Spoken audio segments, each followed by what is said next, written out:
Muy bien, buenos días a todos, bienvenidos a un capítulo más de Insights, con un superastro de real estate también, Roberto Fernández de Urbaland, que nos acompaña el día de hoy en vivo y en directo desde nuestro país hermano y amigo, desde Ecuador, específicamente de la ciudad de Guayaquil, una ciudad que se identifica mucho con la ciudad de Monterrey, porque no siendo la capital es una ciudad muy pujante, es una ciudad que tiene muchos emprendedores, que es líder en su país. De cierta forma tiene similitudes como la ciudad en donde 4S nació y 4S empezó, que es la ciudad de Monterrey. Roberto, bienvenido a un capítulo de Insights, aquí saludando a toda nuestra familia, a todos nuestros amigos de 4S Real Estate. Un honor para nosotros que nos acompañes el día de hoy y que quieras estar participando en este foro. Bienvenido. Hola Nacho, gracias. No, para mí es el honor. Te ratifico que no me considero un astro para nada. Por favor. Pero sí un apasionado de esta industria y encantado de poder conversar y compartir cualquier experiencia que sea de valor para las personas que nos escuchan. Buenísimo, perfecto. Roberto, haciendo una pequeña introducción y platicando a toda la gente que nos está escuchando el día de hoy, tú representas, eres director general y socio, tu familia es de los fundadores de la empresa Urbaland, una empresa que tiene sede en Guayaquil, en Ecuador, y que desarrolla diferentes proyectos y que de los diferentes proyectos vemos una especialización, un enfoque bien importante en la parte de proyectos verticales, proyectos comerciales, espacios de oficinas, vivienda vertical, y que tiene conocimiento también en la parte de proyectos de usos mixtos, ¿no? ¿Qué nos puedes platicar? Platícanos a toda la gente que nos está escuchando hoy, quién es Roberto y qué hace Urbaland en términos generales. De acuerdo, sí, efectivamente Urbaland ya tiene 22 años de haberse constituido en el mercado, pero yo pertenezco a una familia que ya tercera generación de constructores y promotores, porque la construcción y la promoción han ido muy de la mano. Claro.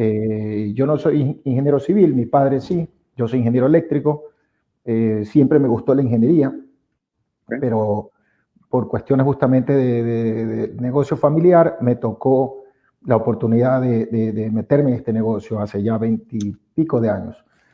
Y haber trabajado en construcción también acá en Guayaquil al haber llegado de la universidad. Estudié afuera, en Estados Unidos, 2 años de high school y también mi universidad en Texas A&M. Así que ese es un poco mi background profesional. Hice una maestría de empresas inmobiliarias, de administración de empresas inmobiliarias en Ecuador, un convenio con la Universidad Politécnica de Madrid, que hubo esa oportunidad y la verdad que fue una gran maestría que se impartía acá en Guayaquil, dejó de darse, pero también fue muy valioso para mí para un poco aprender la parte del enfoque del negocio inmobiliario, no solo de la parte de la ingeniería, sino del negocio. Y quizás el hecho de venir de familia de ingenieros, y yo ser un ingeniero, el enfoque fue mucho, y de haber trabajado también en una constructora que hacía edificaciones verticales en Guayaquil, no sé, quizás eso me enfocó un poco más en la parte de edificar, no solo de urbanizar, que era lo que se estilaba mucho acá. Guayaquil es una ciudad de 2,5 millones, 3 millones de habitantes aproximadamente, que ha crecido muy rápido porque es la ciudad que más inmigración interna en el país recibe. Entonces Guayaquil se genera mucho crecimiento informal, pero sobre todo crece mucho de manera horizontal. No es una ciudad que tiene muchas limitaciones naturales. No es un valle, es una zona plana. Si bien tiene un río, tiene ciertos esteros que limitan algo el crecimiento, la ciudad crece horizontalmente con relativa facilidad. Entonces, siempre el enfoque nuestro fue de qué manera buscar que la ciudad crezca más verticalmente, convencidos de que ese es el camino que le hace mejor a la ciudad en el mediano y largo, sobre todo en el largo plazo. Buenísimo. Para los que no sepan y nunca han ido a Guayaquil, Guayaquil es una ciudad costera, que un gran río, no recuerdo el nombre del río, la cruza y de cierta forma divide ciertas áreas, ¿no? A la hora de que es una ciudad costera que tiene una gran infraestructura costera, la hace un elemento o una ciudad o un destino bien importante para el país y es la ciudad más importante económicamente hablando de Ecuador, eso sin duda, ¿no? Sí, siempre se dice eso. Yo a veces tengo mis dudas. Quito, pues al ser la capital, recibe mucho inversión relacionado con la parte pues, de empresas públicas, toda la parte petrolera. Muchas multinacionales se afincan en Quito por diferentes motivos, pero Guayaquil es el puerto principal y tradicionalmente ha sido la ciudad que más movimiento económico ha generado por ser puerto. Quito Claro. está 2.000 y pico de metros sobre el nivel del mar, entonces pues el puerto siempre son los que han movido tradicionalmente la carga y el comercio. Entonces, yo creo que compiten ambas, lo cual es sano, definitivamente. Ecuador es un país pequeño, pero está dividido en dos ciudades importantes, lo cual definitivamente ha sido sano en muchos aspectos. Pero efectivamente, Guayaquil es una ciudad que es económicamente muy importante y toda la zona costa del país pues se dedica mucho a la agricultura, la exportación de camarón, atún, banano, y Claro. todo eso termina en la ciudad de Guayaquil, lo cual genera pues mucho movimiento económico, industrial y eso genera pues en construcción y otras cosas, ¿no? Buenísimo. Si quieres empezamos con nuestro set de preguntas, Roberto, para ya entrar en materia y como siempre hacemos 3 preguntas para romper el hielo y para que la gente te conozca un poco más, sobre todo a la gente que no es de Ecuador y sepan quién es Roberto Fernández. A ver, Roberto, una pregunta rápida y puntual. Si las personas te describieran a ti con una palabra, ¿cuál sería? O sea, ¿cuál es la palabra que describe a Roberto Fernández? Entusiasta, quizás. Entusiasta, bien. Sí. Eso, me gusta la respuesta. Segunda pregunta. ¿Cuál ha sido tu mayor reto en ventas en tu vida? ¿Cuál ha sido algo que digas, wow, eso me marcó en un tema específicamente de ventas? De ventas. De ventas. Yo creo que los últimos años de vender proyectos inmobiliarios en una época económicamente difícil en el país ha sido una escuela definitivamente. Okay. Y eso nos ha llevado pues a inclusive conocer personas como ustedes que ven más allá y buscan herramientas para romper ciertos paradigmas, ¿no? Ok, bien. Si fueras animal por un día, ¿qué animal sería, Roberto? Delfín. Un delfín. Me encanta el mar. ¿Por qué? ¿Te encanta el mar? Sí, muy yo bien. Voy a la playa todos los fines de semana. Bien, excelente. Como buen costeño, el mar lo traes. Totalmente. Perfecto, muy bien. Si quieres, entramos ahora sí ya a darle un poquito más de formalidad, porque si no, nuestros escuchas van a decir, nada más se la pasan platicando, que de Guayaquil y que qué animal quiere ser. Entonces, vamos a entrar un poquito más en tema. Y hagamos una pequeña introducción de lo que tú acabas de mencionar, que me parece fundamental, que nos abre pie a la plática que vamos a tener el día de hoy. Roberto Fernández es un apasionado del desarrollo inmobiliario, pero es un apasionado de entender cómo se tienen que diseñar ciudades. Entiende perfectamente el tema del urbanismo y entiende que expandir nuestras ciudades no necesariamente es lo más benéfico. Este problema de expansión de ciudades no nada más lo tenemos en Guayaquil, lo tenemos en toda Latinoamérica, copiando un poco el modelo americano basado en el automóvil, porque la industria del automóvil delimitó las tendencias urbanas en Estados Unidos y nosotros como latinos copiamos lo que hacían los americanos y fin de la historia, ¿no? Ahora, entendiendo que Urbaland de cierta forma está tratando de darle vuelta a esa forma de desarrollar o de hacer negocios inmobiliarios o negocios en real estate, haciendo proyectos verticales mixtos que ayuden a la ciudad, que sean más caminables, que generen valor agregado, yo te diría, y te pregunto, ¿es correcta la visión que tenemos? O sea, Urbaland realmente se integra a su ciudad y cada proyecto que hace lo tiene pensado para generar beneficio a la comunidad, para generar un valor agregado, para mejorar la ciudad. O sea, ¿cómo se integran? O sea, ¿qué hace Urbaland? ¿Realmente ese es su ADN? ¿No lo es? ¿Lo consideran? ¿Creen que ustedes que un proyecto debe de tener un valor agregado y que debe de generar un ADN? ¿O simplemente es, vamos a desarrollar, vamos a hacer casas, vamos a extender la ciudad, vamos a provocar más caos? ¿Qué pasa con esa visión de la empresa? Bueno, 100%. Yo me cuestiono siempre hacia dónde apuntar, cuál es el camino que uno debe tomar, porque efectivamente esto es un negocio, pero al mismo tiempo la industria inmobiliaria es la que va formando las ciudades y quedan, Claro. lo que nosotros hacemos queda para 100, 200, 300 años o más. Entonces, definitivamente hay un factor, no quiero decir ético, porque quizás no es ético, pero de visión y de decir, bueno, de qué manera lo que hacemos, cómo va a afectar a la comunidad por los próximos 100 años. Cómo va a beneficiar a la ciudad o cómo la va a perjudicar.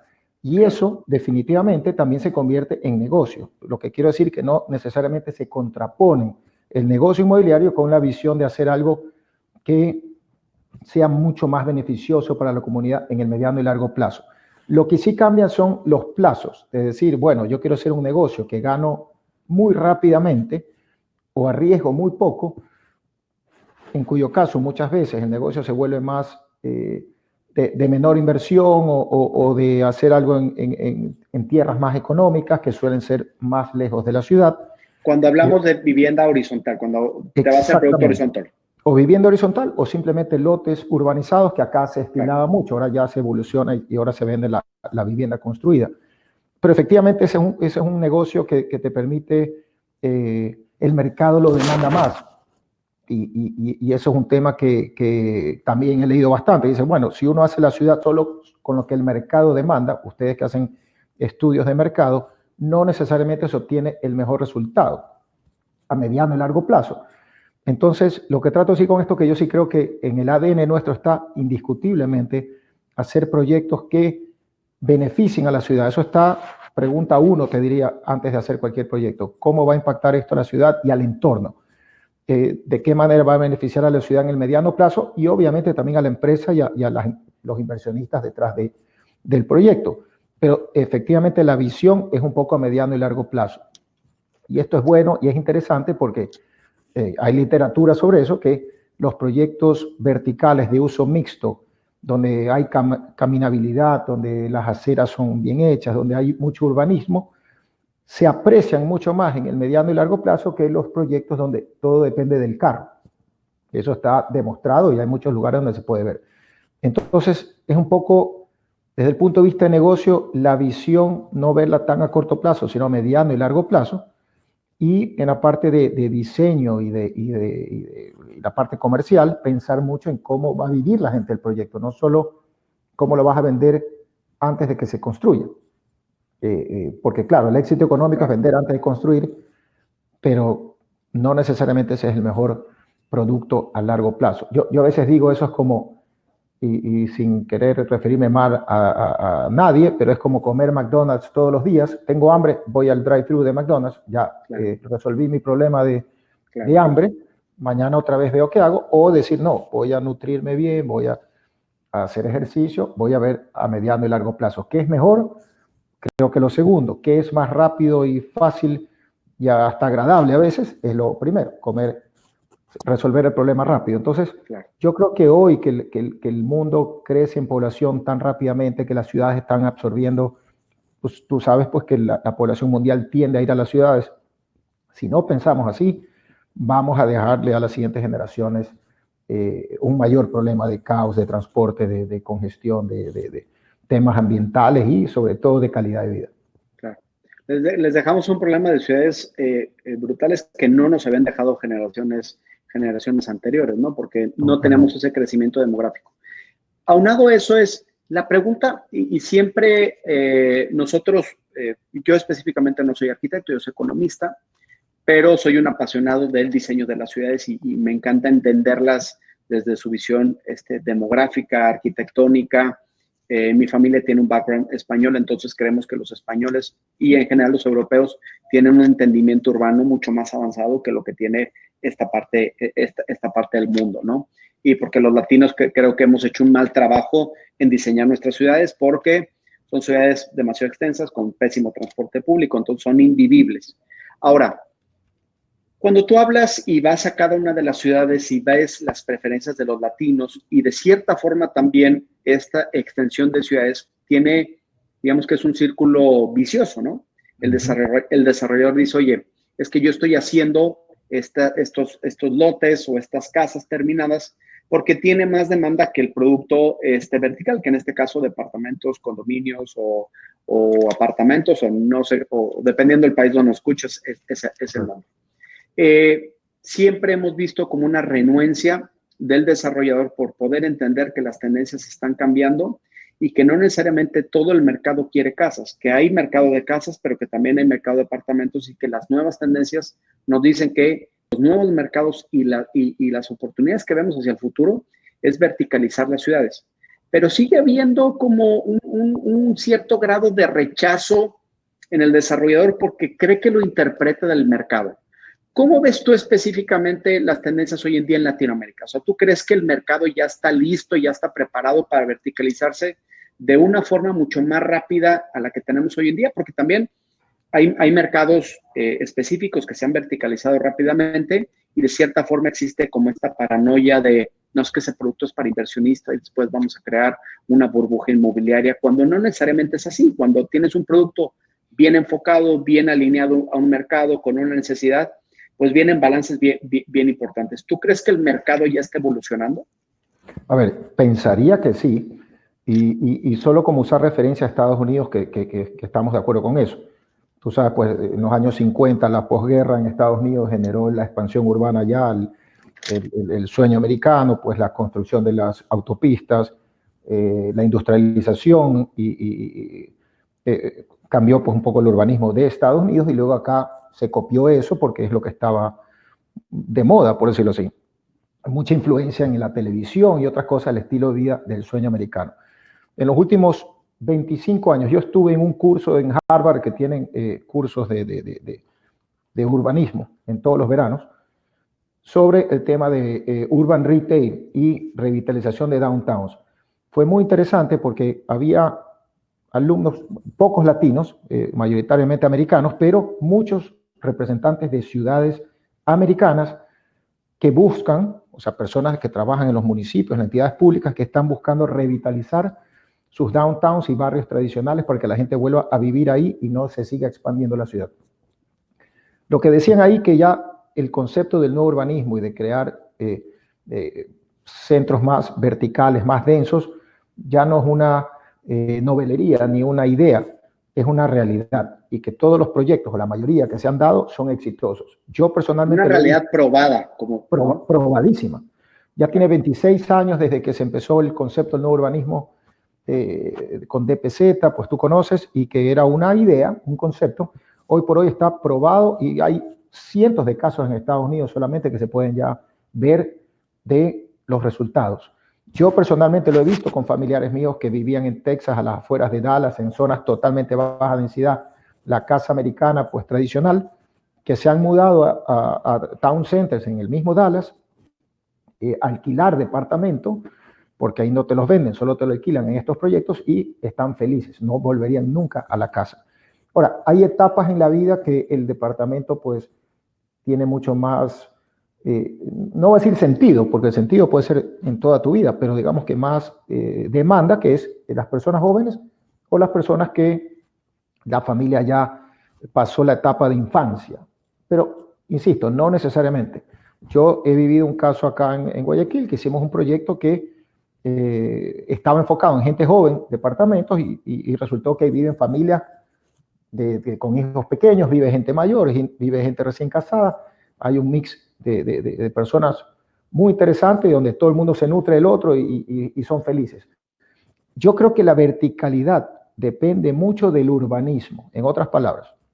Okay. Si tú haces un edificio de 15, 20 pisos o lo que fuera, en un lugar donde no hay urbanismo, donde no tienes áreas verdes, donde no tienes áreas para caminar, no tienes canchas deportivas para las personas, que no te ofrece mucho, yo creo que es poco interesante o va a haber poca demanda por ese sitio. Pongamos ejemplos como Nueva York, París, Londres, que es carísimo vivir. El otro día había en Nueva York estos edificios de los billonarios que están haciendo pues alrededor de Central Park. Sí. Cuesta $60,000 el metro cuadrado de un departamento. Y no creo que eso es por el costo de construcción solamente, sino por estar ahí, por estar a 3 cuadras del Central Park.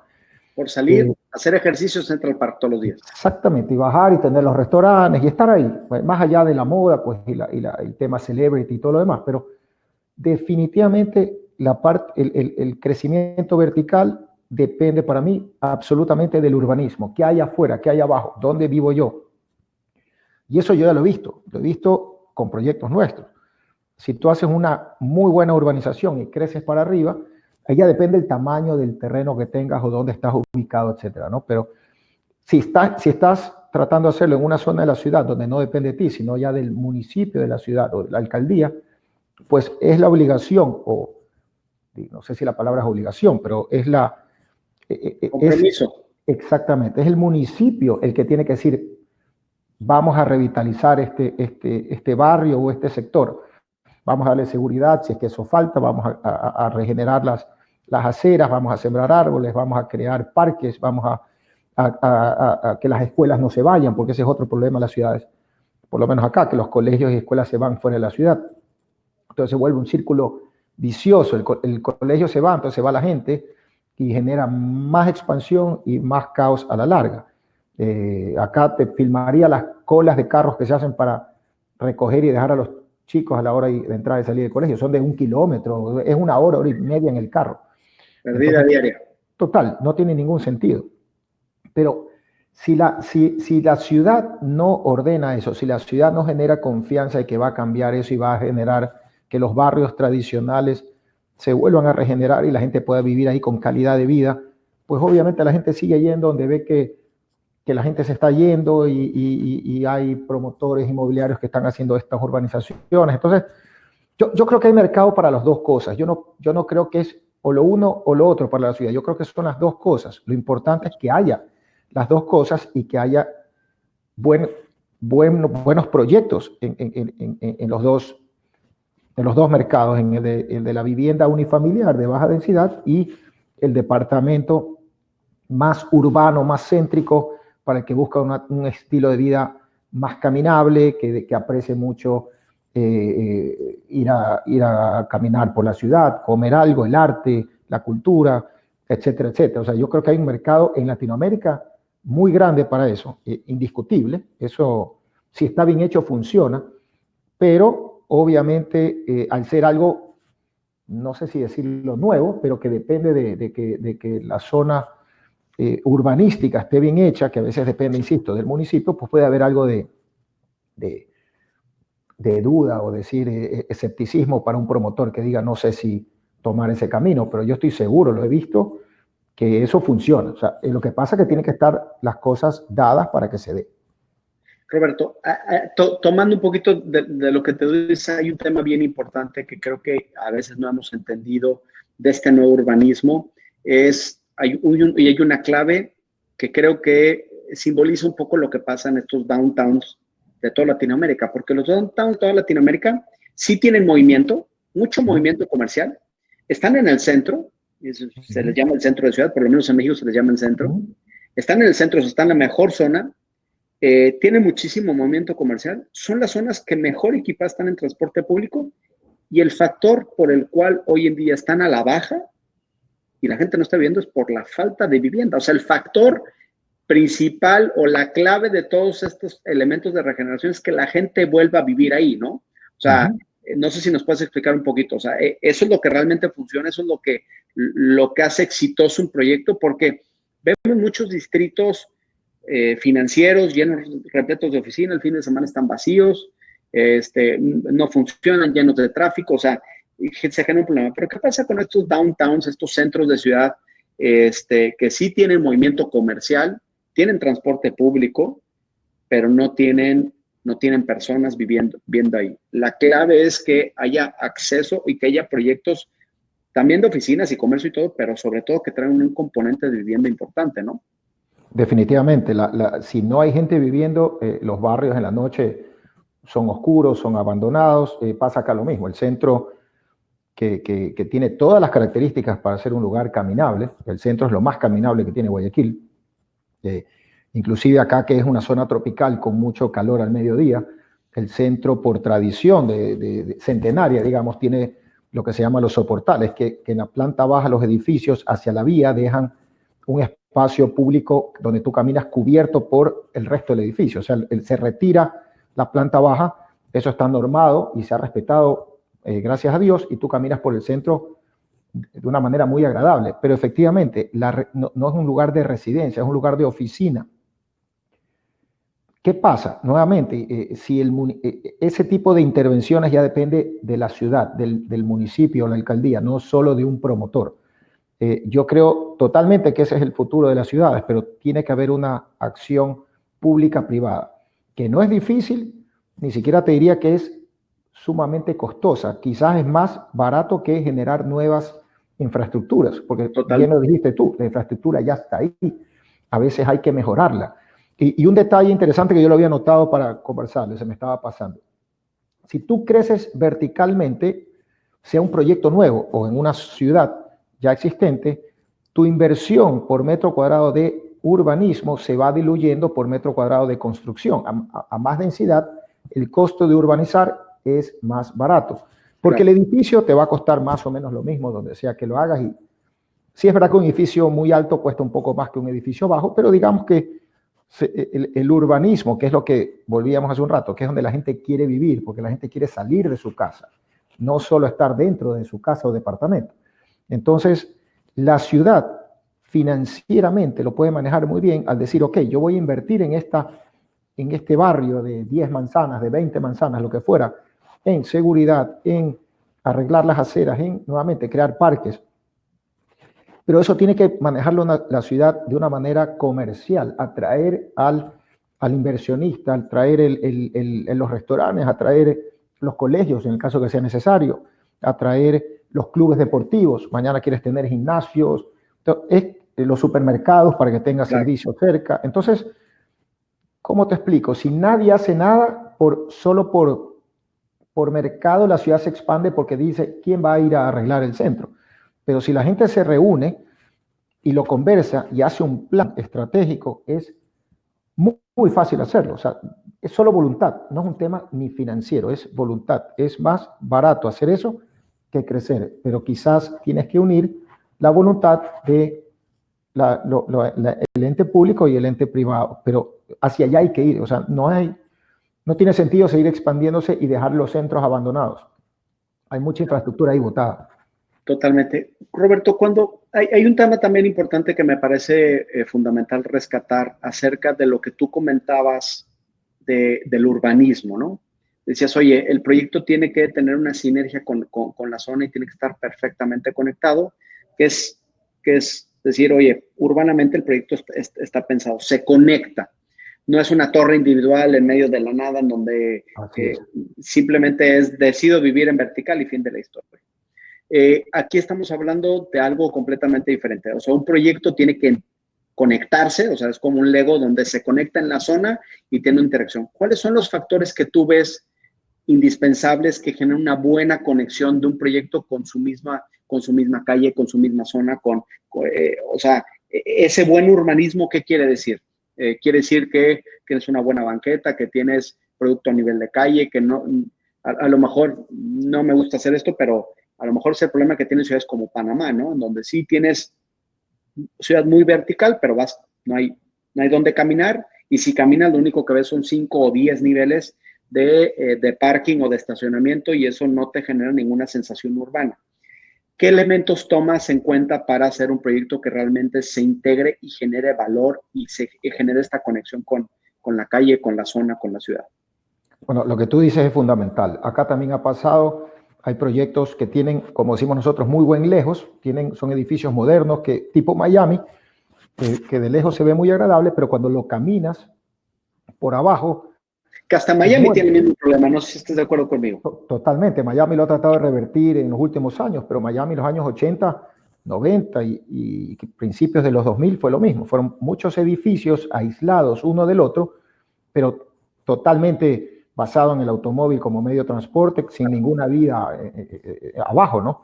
Claro. Por eso Brickell, no sé si estás de acuerdo conmigo, por eso Brickell hoy en día toma fuerza como distrito, porque es un distrito que ya está pensado para poder revertir lo que ha pasado en Miami últimamente.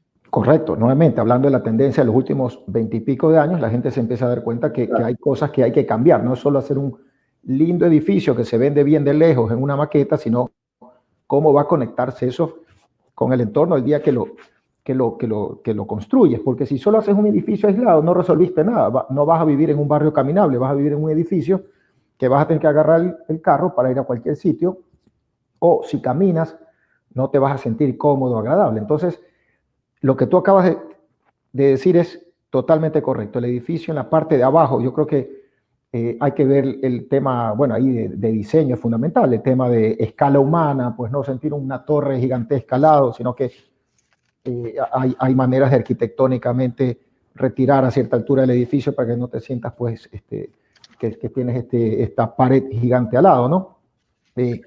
Generar vida en la planta baja, que sean locales con vitrinas hacia la vía, no necesariamente paredes muertas. La entrada de los garajes también, que no sea en una parte pues, que te mate el edificio.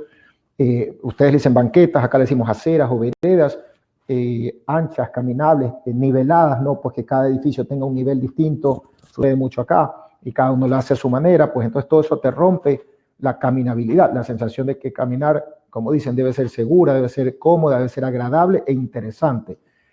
Como cualquier ciudad europea. Yo creo que Europa no hay que inventar la pólvora, Europa nos da la muestra. Entonces, otra ciudad que es muy agradable en Estados Unidos, que es interesante conocer la historia, es Chicago. No sé si conoces el downtown de Chicago. Sí. Chicago tiene una historia muy interesante, que está el plan de Chicago, que fue hace 100 años. Los empresarios más importantes se reunieron y decidieron contratar a un arquitecto urbanista y planificar la ciudad para los siguientes 100 años. Esto fue a principios de 1900, porque Chicago era la ciudad que más rápido crecía en el mundo, no en Estados Unidos, en el mundo, pero de una manera totalmente desordenada y caótica. Crearon este plan, se basaron mucho en París, por eso que si tú caminas por el río Chicago tiene mucho parecido a la escena, y dijeron vamos a hacer la ciudad bella, el movimiento de Beautiful City, que era hagamos ciudades bellas, porque en ciudades bellas la gente vive mejor, hay más calidad de vida, la gente se siente mejor, la gente es más productiva. Y más feliz, indudable. Chicago ahora tiene grandes parques, tiene la vida en el downtown es espectacular. El río está recuperado, pues estaba totalmente contaminado el río de Chicago. Y hoy es una ciudad que tú la ves ahí y la gente vive en el centro y vive feliz. Tienes áreas verdes, tienes todo abajo de los edificios para vivir, digamos. Cultura, arte, entretenimiento, restaurantes, y eso deportes, provoca, todo. y deportes, y eso provoca también un tema de turismo que también ayuda a la misma belleza de la ciudad, genera un tema de turismo importante, que Estados Unidos, siendo el segundo país con más turismo en el mundo, pues es súper relevante para ellos también, ¿no? Absolutamente. Entonces, Chicago es un real de éxito, de un downtown muy agradable, quizás es muy caro eventualmente, y por eso la gente vive en los suburbios de Chicago, pero es espectacular Chicago. Más bonito que Nueva York, te diría. Entonces, ese es un poco el tema. Volvemos al tema del urbanismo. El edificio puede ser espectacular, pero si abajo no hay el urbanismo, que no es lo más caro, insisto. Ahorita no vamos a hacer los números, pero tú divides el costo del urbanismo para el costo por metro cuadrado de área vendible de un edificio, y no es lejos lo más importante. Pero si nadie lo hace, no logras el objetivo. Entonces, yo creo que los promotores tienen que analizar eso. Ya sea que tú tengas un terreno que no dependes necesariamente de la ciudad para hacerlo, aunque siempre vas a depender de la ciudad, o un edificio en una zona urbana, en un centro de ciudad o algo así, que tú dices, bueno, voy a hacer aquí mi edificio, ¿qué necesito que la ciudad haga alrededor para que esto sea agradable y atractivo? Y ojo, que esto, lo que tú acabas de decir, esto le genera a la ciudad más ingresos, más desarrollo, y se convierte en un círculo virtuoso que nadie lo para. Un ejemplo también rapidísimo es el High Line en Nueva York, que es un parque pues, sobre vías abandonadas de ferrocarril, que las iban a desarmar. Un grupo de vecinos se une y dice, rescatemos esto. Bueno, la historia la conoce casi todo el mundo. Y hoy por hoy, ayer leía un artículo que dice, ya hay inversiones de casi $2 billones, 2.000 millones de dólares, pero mucho más ahora con Hudson Yards y todo eso. Entonces, todo lo empezó un parque donde la gente quería caminar y ver gente, porque eso es indudable, la gente quiere ver gente, la gente no quiere estar aislada del mundo. Sí es verdad que la familia tú como padre de familia puedes sentir que si tus hijos están en una casa con seguridad y duermen tranquilos, tú dices, duermo tranquilo y ese puede ser el producto que yo quiero. Pero no estás viendo la otra posibilidad, que es vivir en un lugar más céntrico, más urbano, no necesariamente céntrico, más urbano, donde tienes la misma seguridad, pero además otras cosas que hacen tu vida en el día a día mucho más agradable, porque el problema finalmente no es la casa, es el tráfico que se genera al todo el mundo querer una casa. O sea, el problema no es la casa, el problema es que para que todo el mundo tenga una casa, el tráfico y el tránsito se vuelve inmanejable. Entonces, es lo uno o lo otro. Siempre cedes algo por algo. No existe la situación perfecta. De hecho, hay un tema que nosotros últimamente venimos platicando desde que empezó esta pandemia, porque hemos escuchado muy repetidamente que la gente después de esta pandemia va a preferir casas más que departamentos y otras cosas. Nosotros creemos que es completamente opuesto. Nosotros creemos que al final vamos a llegar a una normalidad, porque al final saldremos a la calle, iremos a las oficinas, iremos al centro comercial y tendremos que llegar a una normalidad. ¿Cuándo? No sabemos, pero creo que lo vamos a llevar. Los humanos necesitamos volver a cierta normalidad. Eso va a provocar que las rutinas de distancia vuelvan a una normalidad. Lo que decimos es, hoy la gente está valorando el home office no porque trabaja en su casa, porque es muy incómodo trabajar en tu casa, sino porque a la hora que se acaba tu horario laboral, en ese mismo instante estás con tu familia y disfrutas el tiempo con tu familia. Entonces, no, lo que estás valorando no necesariamente es el home office, lo que estás valorando es el tiempo. Antes me llevaba 1 hora de ida, 1 hora de regreso, ir de mi casa a mi trabajo. Esas 2 horas que perdía por día, y en muchos casos mucho más tiempo, las tengo hoy con mi familia y eso es lo que estoy valorando. Entonces, nosotros creemos que va a haber una revaloración de dónde vas a vivir y vas a empezar a sacrificar espacio por distancia. Un espacio más chico por un lugar mucho más cercano a mi trabajo, para poder vivir esta parte, para poderla hacer más, para no tener que utilizar el carro, para poder caminar, y nosotros creemos que es una tendencia importante que va a crecer. Aunado a lo que dices, tampoco vemos por qué la gente debería de pensar que los productos unifamiliares son más seguros que el producto vertical denso, en donde al contrario, hay muchísimos estudios, no sé si estés de acuerdo conmigo, en donde te dicen que es mucho más probable que te asalten en una calle donde estás únicamente, donde estás tú solo, donde no hay iluminación, a una plaza pública central donde hay mucha gente. O sea, el ladrón le da mucho más miedo o va a ser mucho menos, va a haber más inseguridad en los lugares solitarios que los lugares donde hay soledad, ¿no? Y el ejemplo, como tú dices, en Europa creo que hay muchísimos ejemplos que rescatar. En lo personal, en mi familia y un servidor tenemos mucha correlación con la ciudad de Bilbao, España, porque parte de nuestra familia es de por allá. Y es otro gran ejemplo de cómo una ciudad que dependía del petróleo, bueno, el petróleo se fue de la ciudad, nada más se quedó una refinería, el acero se fue, las fábricas de hacer barcos también se fueron, porque ha abierto una ciudad completamente industrial. O sea, toda la industria de Bilbao desapareció y era una ciudad fea, sucia, contaminada. El río que lo cruzaba, bueno, era una cosa horrible. Y hoy en día es una ciudad que urbanamente tú bajas donde vivas en cualquier parte de Bilbao y a 3 minutos, literalmente a 3 minutos caminando, tienes estación del metro, tienes bancos, tienes restaurantes, tienes farmacias, tienes tiendas de ropa, tienes cualquier cosa, y es innecesario tener automóvil. ¿Tú crees que algún día los latinos entendamos esta parte y decir, oye, prefiero vivir en un lugar mucho más chico, porque los europeos, familias, todos viven en departamentos, prefiero vivir en un lugar mucho más chico, pero la ciudad me compensa ese espacio? Tengo parques, tengo lugares donde caminar, tengo restaurantes, tengo todo este equipamiento, y aparte es más económico, porque sí, la vivienda puede ser más cara, pero ya no tengo que tener automóvil, pagar la mensualidad del automóvil, darle servicio al automóvil, pagar el parqueo del automóvil. A la hora que sumas esos gastos, pues al final el costo proporcionalmente tiende a ser prácticamente el mismo. ¿Tenemos esperanza los latinos de que entendamos que nuestras ciudades tienen que tender a eso? Yo creo que absolutamente. Quizás la pregunta es qué tan rápido, pero yo estoy convencido de eso. Yo lo veo con mis hijos. Conversábamos antes de iniciar la conversación yo tengo hijos teenagers, por decirlo así, ya han experimentado vivir en una ciudad por intercambios o en el caso de una ya la universidad, vuelven acá a una casa donde vivo yo, tipo suburbano, y me dicen, papá, aquí me siento encerrado, me siento aislado, porque justamente es como el muro de Trump, justamente crear muros que te dan una sensación, no va a ser falsa, una sensación de seguridad, te crea una sensación de inseguridad al salir del muro, porque al salir del muro son calles muertas, absolutamente muertas. Yo tengo un centro comercial a 600 metros de mi casa. Y, o sea, que por distancia podía ir a pie cada vez que quisiera. Creo que hemos ido a pie una vez para probar. ¿Por qué? Porque de mi casa hasta el centro comercial solo son muros con garitas de residencias con un guardia afuera que ni se lo ve.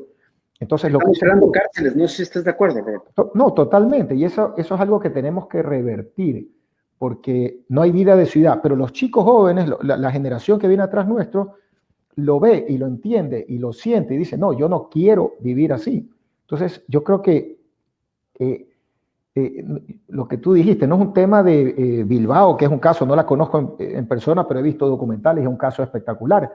Barcelona era una ciudad que antes de las Olimpiadas del 92 no tenía mayor turismo, una ciudad que le había dado la espalda al mar, y con la Barceloneta y cambios de urbanismo, hoy es una ciudad visitada y espectacular. Entonces, yo creo que ejemplos de que se puede hacer los hay. Quizás el latino a veces tenemos una personalidad que no creemos, que el que se atreve pues no es el loco. No tenemos esa cultura de probar y de hacer el esfuerzo y ver, ¿no? que yo creo que es fundamental, pero ya se está dando y se va dando cada vez más rápido, porque la influencia mundial se va dando. Hoy el mundo con internet no hay secretos, o sea, y la gente viaja más que nunca, entonces sin duda se va a dar. Y de lo que tú hablabas de la pandemia, también te comentaba que nosotros vivimos muy fuerte la pandemia en abril, mayo, nos agarró con mucha fuerza, tipo Italia, tipo Nueva York, en la misma época. Hoy no hemos salido completamente, pero en Guayaquil ya se ha abierto la economía desde hace unos 2 meses, de a poco, pero ya te diría que hoy casi al 100%, y volvió, no te voy a decir normalidad absoluta, pero una normalidad bastante alta. O sea, los restaurantes se llenan, quizás los cines y ciertos negocios todavía no, pero la gente sale a caminar, los parques, centros comerciales abiertos más que el cerrado, que eso ya venía una tendencia también mundial desde hace mucho tiempo. Entonces, las oficinas también ya están al 80% en unos casos, al 100% en otros, la gente trabajando, porque trabajar en casa efectivamente tiene sus ventajas y fue muy agradable cuando no te quedaba otra, pero ya llega un momento que esto no lo podía hacer en mi casa que estoy haciendo ahorita, porque tienes los chicos, o sea, una serie de distracciones y aparte que pierdes la tranquilidad del hogar, porque ya no sabes qué es oficina y qué es hogar. Entonces llega un momento que también no divides físicamente y mentalmente las dos cosas. Entonces ya casi empieza a ver otra vez el tráfico de la tarde. El viernes fue la primera vez que me quedé estancado en el tráfico yendo a mi casa otra vez, desde marzo. Entonces, lo que dices tú es correcto. O sea, la gente quiere volver a la normalidad de poderte ver con un amigo en persona, de tener una reunión de trabajo en persona, tomándote un café, no hablarlo por Zoom. O sea, el Zoom te facilita cuando no hay otra opción y obviamente de un país a otro es una maravilla. Pero si tú puedes reunirte con tu equipo de trabajo o con alguien que vas a hacer un negocio, un planteamiento, un cliente, lo vas a hacer en persona cuando lo puedas hacer. O sea, esa va a ser tu primera opción.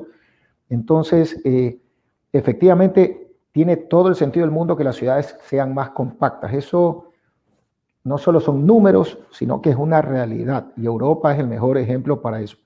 Nuevamente, Latinoamérica depende, mejor dicho, las ciudades dependen de que la ciudad te ofrezca ese entorno urbano de calidad. Y el problema es que a veces los latinos, por todos los problemas que tenemos en nuestros gobiernos y demás, no creemos mucho en eso. Y dicen, yo no creo en eso.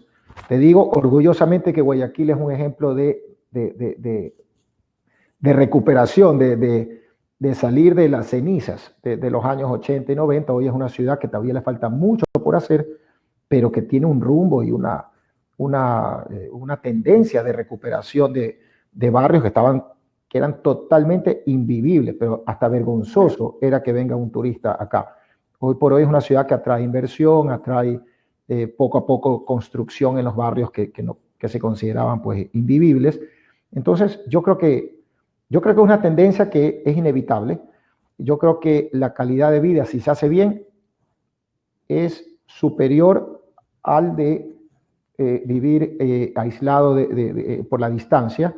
Tiene muchas ventajas, pero hay que hacerlo bien e insisto, hay que integrar al área, a las instituciones públicas de la ciudad, ¿no? Sí, creo que aquí es indispensable, no sé qué opinas tú,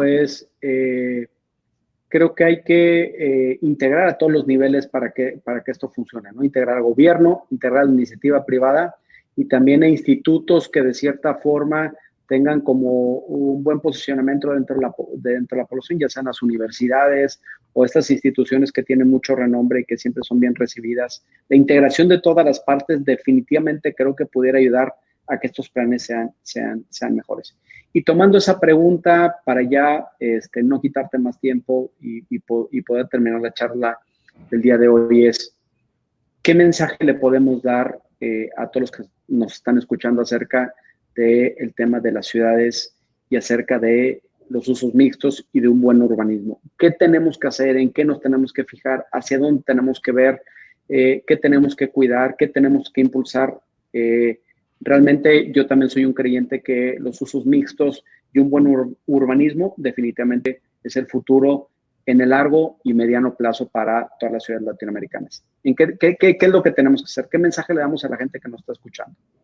A ver, yo diría creer en el tema y no creer porque tú y yo lo estamos diciendo, sino investigar. Claro. Yo en la pandemia, justamente porque al inicio de la pandemia se hablaba que la normalidad nunca va a ser igual, que ahora la gente va a trabajar en casa, que ya no se van a vender oficinas, que ya no va a haber departamentos. Entonces yo me puse a leer mucho sobre el tema, que ya tenía información, pero todos los estudios y los artículos que leí ratifican la tendencia, basándome en Estados Unidos, que es nuestro guía, por decirlo así, como continente, ciudades nuevas, ¿verdad? No somos ciudades milenarias, de que el tema del uso mixto y todo sigue siendo una tendencia favorable, tiene mejor revaloración a largo plazo, sobre todo si quieres tener bienes en alquiler a largo plazo de comercio, es mucho mejor inversión que plazas comerciales que dependen del carro o necesariamente, o vivienda unifamiliar que también depende del carro. O sea, revalorización a largo plazo mucho más alto que el otro tipo de proyecto. Entonces yo digo, creer que esto es real, ver casos, informarse, insisto, no sentir que es una novelería que lo estamos promocionando tú y yo por algo, sino es algo que tiene sentido y que el mundo lo está aplicando. Dos, creo que hay que hacer movimientos en tipo ciudad. Lo que te digo, el Plan of Chicago es un ejemplo que lo hizo un grupo de empresarios importantes de la ciudad, porque dijeron, tenemos que hacerlo por nuestra ciudad, sin ningún fin de lucro, lo hicieron y la ciudad de Chicago lo sigue siguiendo al día de hoy y es un resultado también palpable y visible del resultado, ¿no? Entonces, uno, creer que el concepto tiene sentido. Dos, cómo hacerlo, no sentir que es imposible porque no depende de uno, sino depende de la ciudad. Y yo no quiero adelantarme a cosas acá en Guayaquil, pero ojalá hagamos un nuevo podcast en unos meses para conversarte de un proyecto que se está dando acá en la ciudad con el municipio, que si se da sería un hito para demostrar lo que se puede hacer si se une la empresa privada con los municipios para hacer un proyecto, un master plan de un sector de la ciudad y luego ver cómo se invierte. Y lo que te digo es que financieramente es totalmente viable. El costo por metro cuadrado de construcción, de revitalizar un barrio, es totalmente manejable, ya sea con impuestos que paguen los residentes de ese barrio, que seguramente tiene una desvaloración importante por la situación en que se encuentra, con la misma plusvalía calculábamos que es como 15-1 hasta 20-1 por cada dólar invertido en el barrio por parte del municipio contra la revalorización posible del bien. O sea que financieramente no hay duda. Calidad de vida, pues la gente solo va a aplaudir al municipio que le mejore su entorno y luego que vengan los promotores a trabajar con normas de construcción que no sean egoístas, que hago mi edificio, lo vendo y no me importa lo que pasa alrededor mío. No, sino cada detalle, cada centímetro de fachada hacia la calle es importante. No dejarle la espalda al vecino, no dejarle el cuarto de basura al vecino porque no me importa. No, todo esto tiene que ser visto para que funcione. Toma algo más de trabajo, de ingeniería, de cálculo, que a lo mejor hacer un edificio en un terreno muy barato, pero los resultados están a la vista. O sea, no cabe duda que es positivo. Claro, más proceso de planeación, pero más largo plazo. Totalmente, pero la planeación, tú sabes, como dicen, el papel aguanta todo, es un poco más de horas, hombre. Gente capaz, te aseguro que hay aquí, hay en México, hay en todos lados, gente que quiere trabajar. Y te digo que a veces hasta voluntariamente, por ver a una ciudad salir adelante. La gente le tiene amor a su ciudad. El problema es voluntad política. Los políticos a veces tienen miedo de esto por perder protagonismo, no lo entiendo, pero una vez que se dan cuenta que no pierden protagonismo, sino que todo lo contrario, ganan protagonismo y van a dejar cambios históricos para la sociedad que a lo mejor van a ser reconocidos por las siguientes 2 o 3 generaciones, ahí hace el clic y empieza un círculo virtuoso de cambio. Y yo creo que ese es el único obstáculo que a lo mejor existe para que Latinoamérica entre en ese tema. Perfecto. De acuerdo contigo. Creo que en la parte venimos diciendo, hay una plática bien importante, muy interesante que nosotros damos sobre la temática de vivienda vertical asequible, que va muy relacionada con los temas de regeneración urbana. Y para nosotros una de las claves principales es la integración y el trabajo con las autoridades locales de cada ciudad, y la autoridad de cierta forma puede ayudar a que esto sea algo mucho más acelerado, ¿no? Totalmente. Roberto, ya se nos acabó el tiempo, llevamos 50 minutos platicando, eso quiere decir que la plática estuvo muy intensa y muy interesante. Agradecemos enormemente el tiempo que nos dedicaste. Creo que todos los comentarios y todos los insights definitivamente nos van a ayudar y nos van a generar muchísimo valor agregado. Otra vez, muchas gracias por tu tiempo, muchas gracias por dedicarnos este tiempo, y bueno, pues agradecido infinitamente contigo y con tu empresa por el apoyo que siempre nos han dado. A ti, Nacho, nuevamente, muchísimas gracias por considerarme. Como te digo, lejos de ser un astro, ni mucho menos.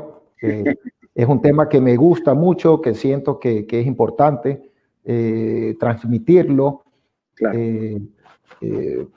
Porque creo que es positivo y es importante. Insisto, yo no me opongo a la vivienda unifamiliar, para nada, pero creo que las ciudades tienen que tener un balance de las dos cosas, porque si no se vuelven muy invivibles en el mediano y largo plazo. Muy bien, perfecto. Pues muchas gracias, te mandamos un saludo desde México, allá a nuestra ciudad amiga de Guayaquil, y esperando que todo esté bien contigo y con tu familia. Igualmente, Nacho, un abrazo grande. Que estés bien, gusto en saludarte. Gracias, igualmente, un abrazo. Hasta luego, bye. Hasta luego.